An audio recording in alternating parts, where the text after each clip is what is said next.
Happy anniversary, failure, my fiancée texted after leaving me at the hospital. I sold her engagement ring and emptied our wedding fund. Now their perfect life has shattered.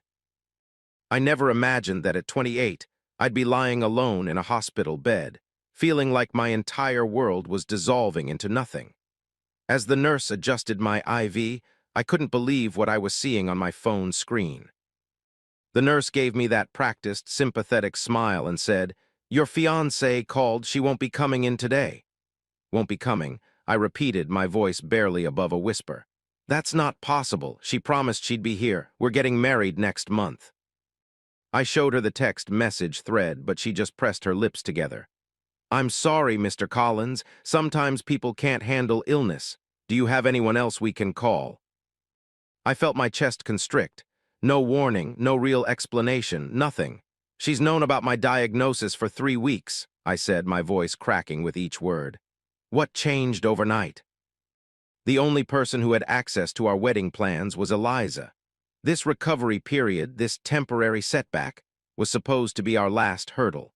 We had been planning for months, saying how after the surgery we would finally start our perfect life together. Paris was the honeymoon destination, and I was supposed to be the luckiest man alive.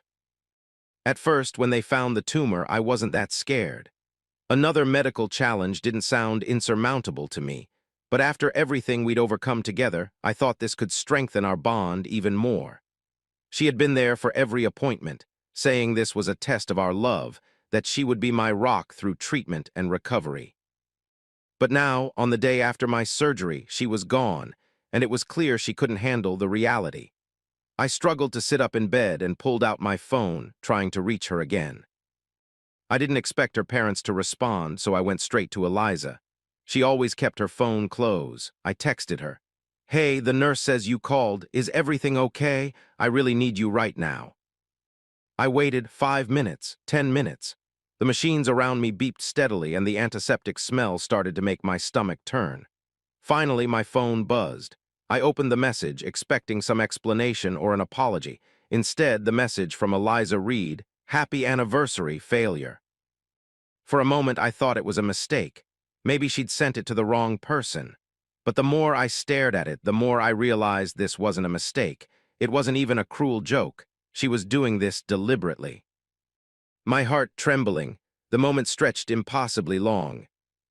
I felt a wave of anguish rise in my chest.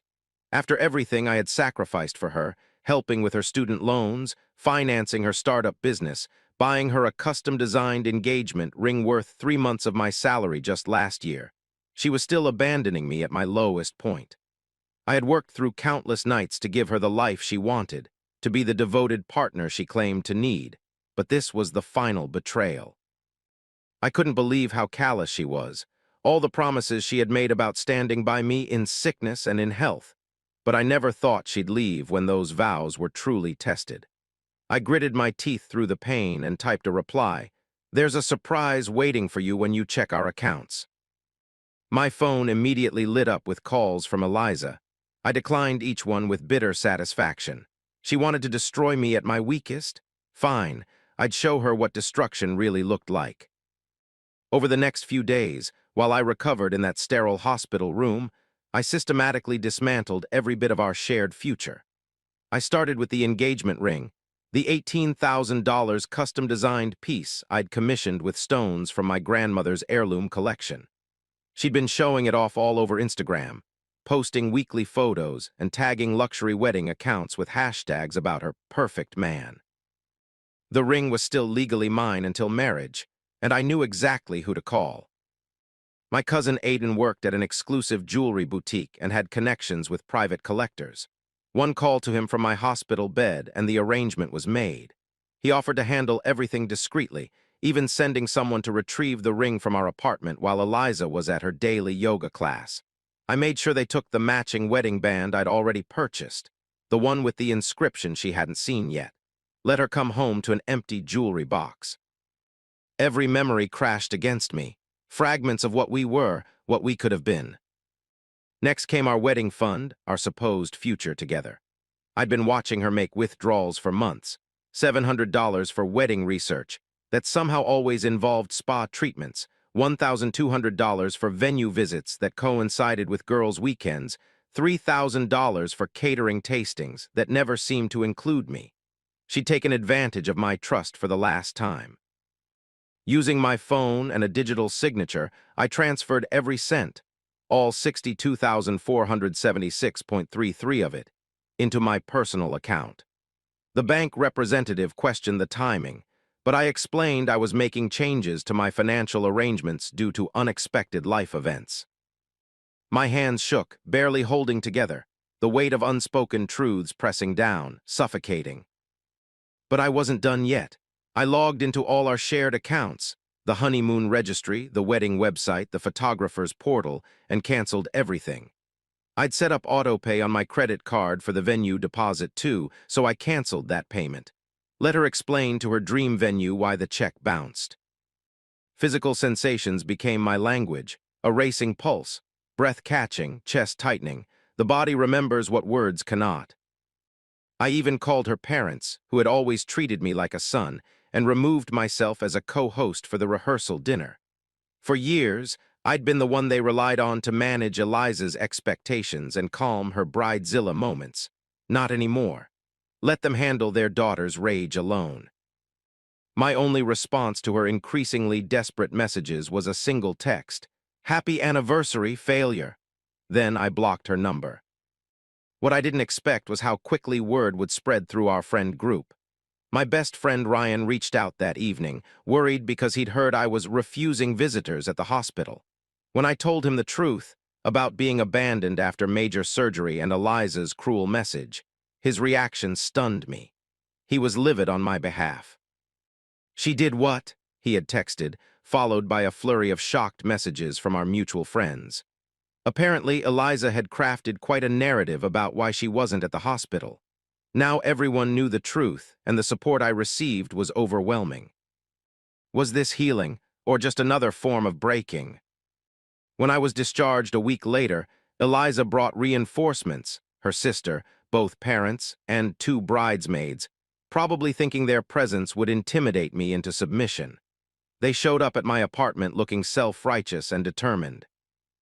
"Alex, please, can we just talk this through?" Eliza started, her voice artificially gentle. I let them all in, watching as they arranged themselves around my living room like a tribunal about to pass judgment. Eliza tried to minimize everything. "I really didn't handle things well. It was just, the stress of seeing you like that." I panicked. I couldn't help but laugh, though it pulled at my stitches. "Well, then you're going to love how I panicked while you were gone." I told them everything about selling the ring, emptying the wedding fund, and my final decision to cancel our entire wedding. The room descended into chaos. The room felt smaller, memories larger than the walls could contain. A universe of unresolved emotions condensed into this single, breathless moment. Eliza screamed about betrayal while her parents tried to talk about legal implications. Her bridesmaids alternated between comforting her and shooting accusatory glares at me. Even her sister tried to appeal to my better nature, but I barely registered her practiced attempts at manipulation. It was mayhem. The argument continued until my pain medication started wearing off and I finally had enough. I told everyone to leave before I called security. Eliza and her entourage stormed out, but Ryan, who had arrived midway through the confrontation, stayed behind to make sure I was okay. "Listen," Ryan said after things quieted down, "I have an idea. When you're fully recovered, why don't we take that trip to Colorado we've been talking about? The cabin's still available." "Let's get you past this," he added. I hesitated, thinking about the recovery ahead, but then Ryan smiled and said, "Come on, man, you deserve something good after all this." And so I agreed to the mountain retreat. We made arrangements for once I was cleared to travel, and here's the ironic part. We used my half of the honeymoon fund that I'd earmarked for Paris. When Eliza called a month later, sobbing about how she'd made a terrible mistake and wanted to reconcile, I sent a single photo, me standing on a mountain peak with the caption, "Found my better view. Goodbye, failure." Then I blocked her new number. What was left after love dissolved? Just these raw, electric fragments of feeling. We eventually made it to Colorado, and the solitude was exactly what I needed until I returned. My apartment had been broken into, my clothes slashed to ribbons, with "You shouldn't have taken my future" written in lipstick across my bedroom mirror. Eliza's final act of desperate revenge, but she miscalculated, terribly. The aftermath crushed her in ways she never anticipated. I had installed a security system after receiving several concerning emails from her, so I had high-definition footage of her entering my apartment with her spare key at 2 a.m. The video captured everything. Eliza methodically destroying my clothes with scissors, her sister keeping watch at the door, both of them taking selfies with their handiwork before writing their lipstick message. I didn't just file a police report, I made sure the evidence reached the right channels. Her startup's investors received anonymous tips about their newest entrepreneur's criminal behavior. Rising tech star arrested for breaking and entering after failed relationship. The security footage was submitted to the police, and soon her professional network witnessed the collapse of her carefully cultivated image. She was served with papers during an important investor meeting, the officers interrupting her pitch to hand her the restraining order and criminal complaint. Her potential investors watched silently as she fell apart, her professional demeanor crumbling as she was escorted from the building. The charges weren't minor. Breaking and entering, vandalism, destruction of property, and violation of medical privacy. When it was discovered, she'd been telling people false information about my condition. Her parents hired an expensive attorney, draining the funds they'd set aside for her sister's college tuition. The legal battle forced her to put her business on hold, and without my financial support, her startup quickly ran out of funding. Her designer business suits were replaced by increasingly desperate social media posts trying to save her company's reputation. Investors pulled out one by one, unwilling to associate with someone who had become a liability overnight. Within 6 months, she had to move back in with her parents, the same parents who had bragged about their daughter marrying up at every opportunity. They ended up canceling their anniversary cruise to cover her mounting legal costs. The irony lost on no one that they were sacrificing their celebration of love to deal with her destruction of one. The final blow came when she had to sell her luxury car to pay restitution for the damages to my apartment. Each payment she made was a reminder of what she'd thrown away, her financial independence eroding with every check she wrote. Our social circle completely realigned. Most friends sided with me, especially after seeing the footage and learning how she'd abandoned me immediately after surgery. Her bridesmaids stopped returning her calls, uncomfortable with how she'd manipulated them into participating in her version of events. Even her sister eventually reached out to apologize, admitting Eliza had always been self-centered, but she'd been too intimidated to stand against her. We're not friends, but there's a civil acknowledgement when we run into each other. Eliza tried to reconcile several times over the next year, sending elaborate gifts and tearful voice messages about how she'd made the biggest mistake of her life, and still loved me more than anything. I donated the gifts to charity and deleted the messages unheard. Some wounds, once inflicted, should never be reopened. These days, I'm rebuilding slowly but surely. The surgery was successful, and though recovery took longer than expected, my prognosis is excellent. The money that would have funded our life together now goes into my medical expenses and a foundation I started for patients without support systems.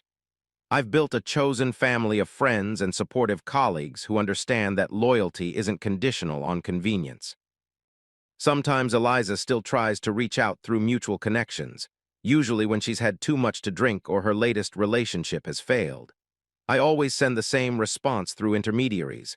Happy anniversary, failure. It's harsh, perhaps, but it reminds me of how close I came to binding my life to someone who couldn't honor even the most basic commitment, and how much stronger I am for walking away. The hardest lesson wasn't discovering that the person I loved could be cruel. It was accepting that I deserved someone who would stay, especially when staying got difficult. Now I know my worth, and I'll never again settle for someone who sees me as disposable. As I trace the scar on my chest each morning, I'm reminded that some wounds heal stronger than the unbroken skin that came before. I am that scar now, more resilient, more authentic, and infinitely more aware of what real love should be. Thank you so much for listening to my story. If you have any thoughts, I'd love to hear them. So please leave a comment. Don't forget to like and subscribe if you want more stories like this one.